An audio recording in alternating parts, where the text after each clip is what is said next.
Hello. ഇന്നിതാ രാവിലത്തെ പണികളൊക്കെ കഴിഞ്ഞ് നമ്മളും ജോലിക്ക് പോകാനായിട്ട് റെഡിയാവാണ് കേട്ടോ. അപ്പം അങ്ങനെ റെഡിയാവലൊക്കെ കഴിഞ്ഞ് നമുക്ക് ഉച്ചയ്ക്ക് കഴിക്കാനുള്ള ഫുഡും വെള്ളവും ഒക്കെ എടുത്ത് നമ്മളങ്ങനെ ജോലിക്ക് പോകാനായിട്ട് നിന്നു കേട്ടോ. അപ്പം നമ്മൾ പോകണം കണ്ടു കഴിഞ്ഞാൽ മിക്ക ആൾക്കാരും കളിയാക്കാറുണ്ട്, നീ എങ്ങോട്ടാണ്, കല്യാണത്തിന് പോവാണോ എന്ന്, എന്താ നിൻ്റെ ഒരുക്കം കണ്ടു കഴിഞ്ഞാൽ. പക്ഷേ ഒരു ജോലിയും ചെറുതല്ല കേട്ടോ. അത് നമ്മൾ ഇഷ്ടത്തോടെ ചെയ്യുമ്പോൾ അതിന് അതിൻ്റേതായ ബഹുമാനം ഉണ്ടല്ലോ നമുക്ക്.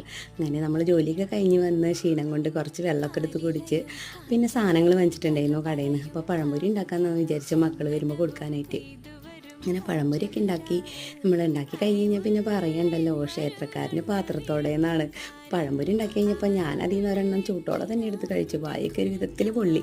പിന്നെ നമ്മൾ പാല് വെച്ചിട്ടുണ്ടായിരുന്നു, അപ്പോൾ ബൂസ്റ്റ് ഉണ്ടായിരുന്നു. അപ്പോൾ ബൂസ്റ്റ് വെച്ച് ഉണ്ടാക്കി വെച്ചതിന് ശേഷം ഞാൻ മക്കളെ കൊണ്ടുവരാനായിട്ട് പോയി. മക്കൾ ഇതാ വരുന്ന സമയത്ത് കടയിൽ കയറി അവർക്ക് മിഠായി വേണമെന്ന് പറഞ്ഞിട്ട് മിഠായിയൊക്കെ വാങ്ങിച്ച് നമ്മൾ വന്നു കഴിഞ്ഞപ്പോൾ പാലും പഴംപൊരിയും വെച്ച് നമ്മൾ ചായ കുടിച്ചു. ഇന്നത്തെ വീഡിയോ ഇത്രത്തോളം.